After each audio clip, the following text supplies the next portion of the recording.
We'll now hear from Dr. Lott. If you would please proceed. Thank you. I greatly appreciate being invited here today. As we've heard many times today, blacks disproportionately face higher murder rates. People commit crimes primarily against people who are like themselves, both in terms of race and socioeconomic status. In my written testimony, I discuss how the costs of crime are much broader than just the direct victims of crime. And so I'm not going to go really through that right now. There are several points I want to make. One is single-parent families are a major contributing problem to all sorts of social problems, including crime. But unfortunately, the government has played a major role in the breakdown of families. Another point is, if you make it riskier for criminals to commit crime, you'll have less crime.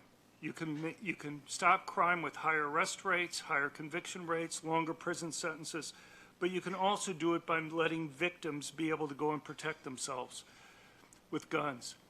Every place in the world that has banned either all guns or all handguns that we have crime data for has shown murder rates and homicide rates go up every single time.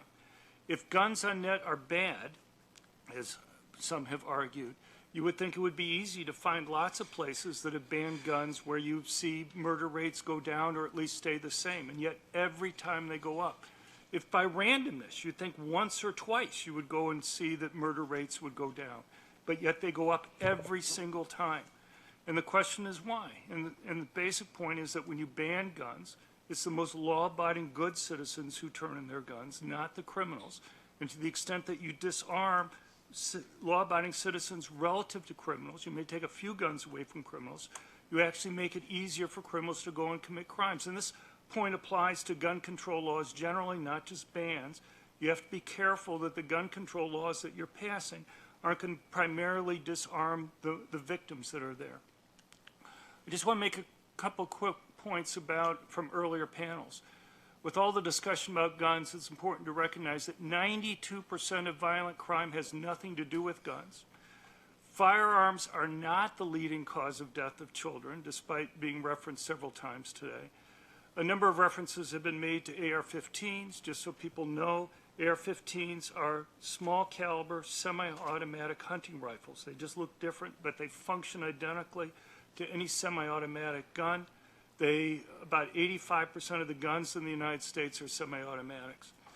Assault weapons have not reduced the mass public shootings. The ban that we had from 94 to 2004, there's one academic, Luis Clavarivas, has his own unique definition of mass shootings that he collects there, and that's the one that President Biden and others refer to constantly.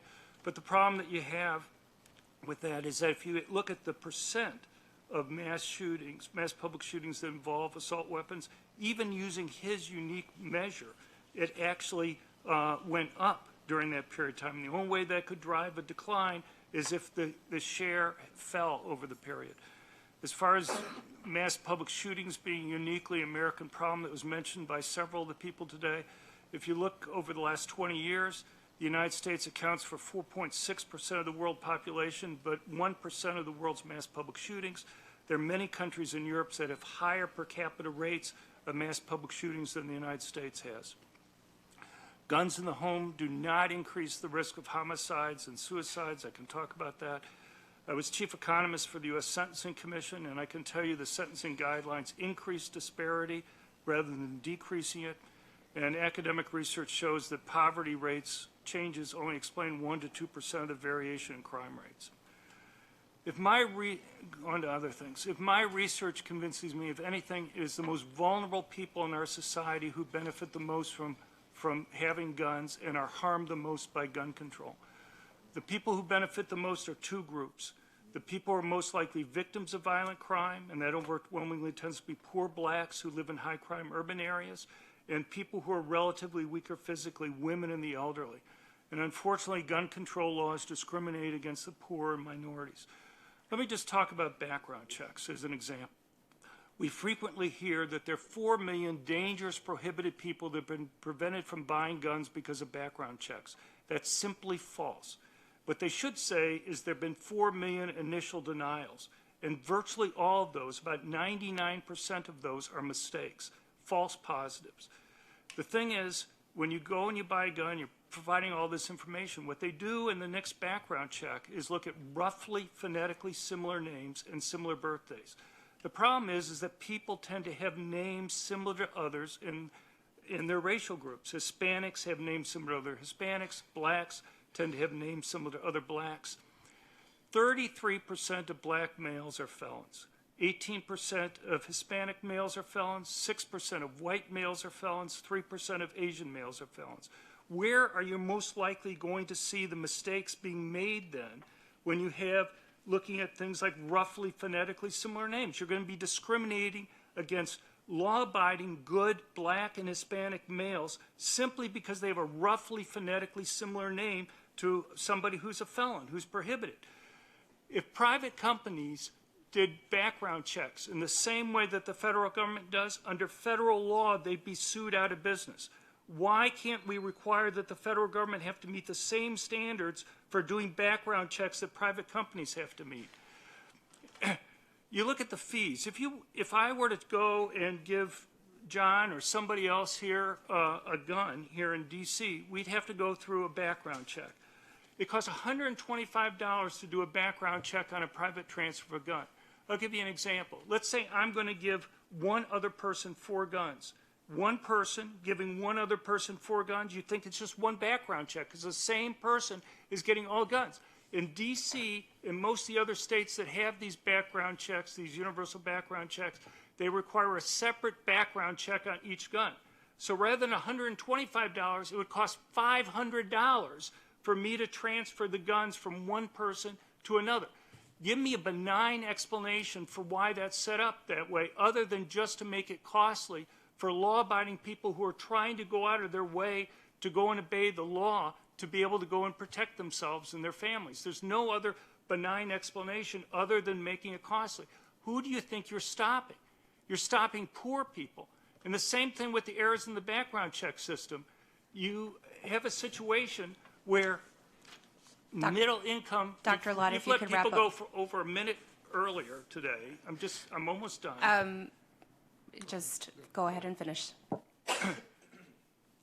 You have a system here where it's middle income and poor people who they can go and hire a lawyer to go and fix the mistakes in the background check system.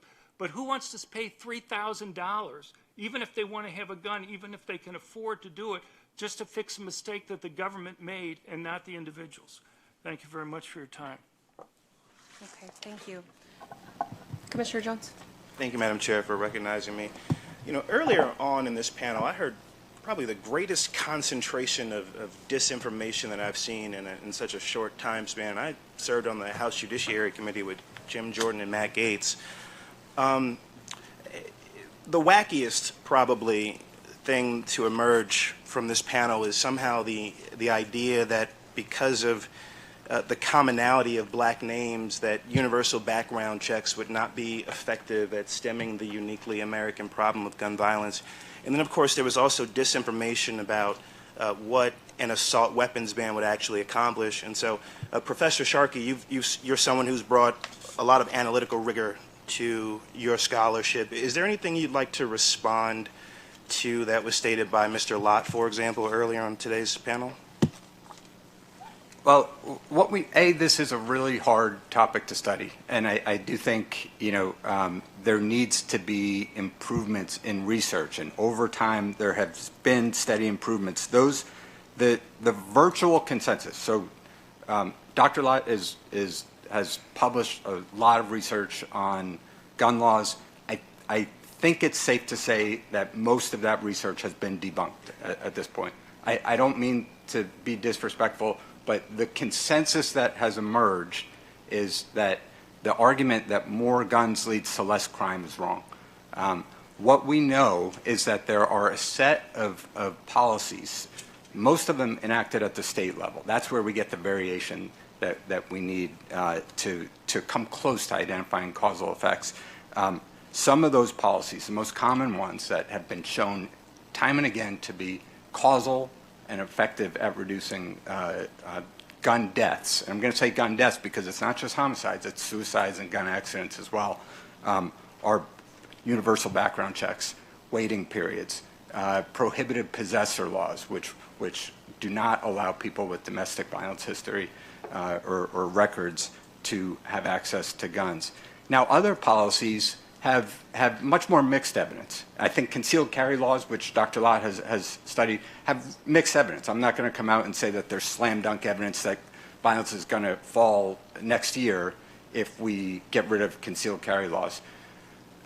So the body of evidence needs to improve. That said, what we know is that the accumulation of regulations that make it more difficult for people who shouldn't have a gun to access guns, that make it more difficult for dealers who will sell to anyone who walks in the door to stay in business, that makes it more difficult for children to access guns. These kinds of policies, when they accumulate, save thousands and thousands of lives, and that's causal. So it's not an accident that the states with the most restrictive gun regulations have the lowest rates of gun deaths. It's not an accident that the nations with the most guns have the most gun deaths. You know, this evidence has accumulated, and there's virtually every scientist who studies this reaches this conclusion. And the ones who reach the opposite conclusion are the ones that get called on over and over. But it's like the climate change deniers. You know, you can find one or two who are going to dispute the evidence. Virtually everyone else is on the same page.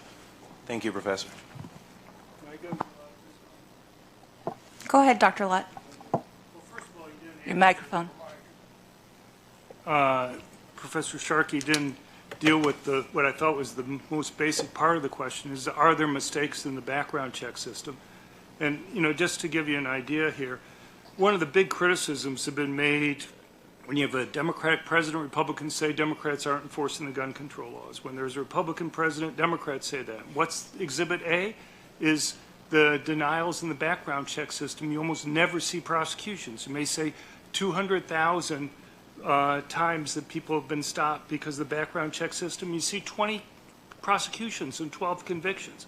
Why do you see so many? If you actually go and talk to the people who are involved in the prosecutions, they would say these are like the easiest things to go and prosecute people for. The reason why they're not prosecuting people is because they're not real cases. It's one thing to go and stop a felon from buying a gun. It's another thing to stop somebody simply because they have a roughly phonetically similar name and similar birthday to the person who you want to stop. And so I have no problem with background checks, okay? My problem is that the current background check system discriminates against the very people who need guns the most for protection. Law-abiding, poor, black people who live in high-crime urban areas. And there's no reason anymore. If you were to go to a private company and say, should you do background checks on people that look at roughly phonetically similar names and similar birthdays, they will look like you're from Mars, because they're going to say you're going to be discriminating against minorities. You're going to create lots of false positives. If it's nuts for private companies to go and do background checks like that, why is it okay for the federal government in the NICS system to go and do that? Why, if you have 4 million people where almost all of those are mistakes, how is that justifiable? You know, there's a reason why you don't have prosecutions for these cases, whether it's across Democratic or Republican administrations. Now, with regard to the claims that my research has been debunked, I can give you dozens of peer-reviewed studies. In fact, there are many more that have found my research has stood up to all these different types of tests that are there. And I look at more that concealed carry. I've looked at many different types of gun control laws that are there. And as far as background checks, I wish it had the impact. Waiting periods actually have been associated with increases in violent crime rates for rape rates. You know, you may have a cooling off period, but you also make it difficult for victims, let's say a woman who's being stalked or threatened, to be able to quickly be able to go and get a gun for self-defense. And so you have to go and look at the net effect that's there. As far as the assault weapons ban goes, I'll just give you, again, just a simple statistic. And that is, if the assault weapons ban actually worked, you should have seen the share of attacks involving assault weapons fall during the period when the ban was in effect. In fact, what you see is that the share of attacks went up when the assault weapons ban went into effect, and it fell when it went after. but why one would think that a ban on guns based on how they look rather than how they function is going to make any difference. You know, when Senator Feinstein's staff went through catalogs to go and look at guns based on how they look rather than how they function, when they're functionally identical guns that were still available there, makes no sense to me. But I'm sure other people on the panel may have thoughts about that. But I'm more than happy to give dozens of papers that have found my work even stronger effects than I have. And the thing is, if you look at the studies that tend to argue against me, look at later periods of time. And what happens is, if you look at the period, let's say from 2000 on, in these studies, you're comparing how the crime rates are changing in the states that changed those laws during those later periods versus all the states that adopted right to carry laws before that. In fact, the later states were much more restrictive. They had higher fees, longer training periods. They actually saw smaller increases in concealed carry permits than the earlier states. So the positive effect that they have there is actually the opposite of what they think it is, because what you really want to look at is the percent of the population with the permits, and there are other issues I could go into. Thank you, Dr. Lott. We're going to be mindful of time here, so if we could keep our comments a little bit shorter. We'll go to Commissioner Jones. I don't know if you had another question. Madam Chair, that's a lot to respond to that we just heard. A lot more disinformation, frankly. What did I say that was wrong?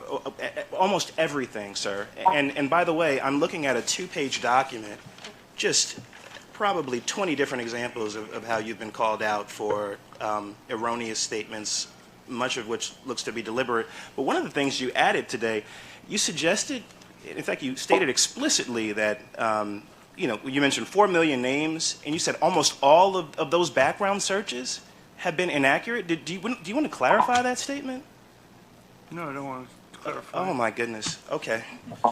Could you respond to the Inspector General's report that revealed that these background check denials are accurate in 99.8% of the cases? Okay, what they did was they looked at 400, quote, judiciously sampled observations there. I don't know why. You would want to look at a random sample if you're going to look at that small of a group. But there's no reason to look at that small of a sample. We have the entire thing there. We know, for example, you can go and look through, there's basically 5 stages of review that occur when a NICS background check occurs. The first stage of review is the National BATF office. We'll look at them about... Lott, I just want you to respond to the question. I apologize. I just kind of want to move us along if I can.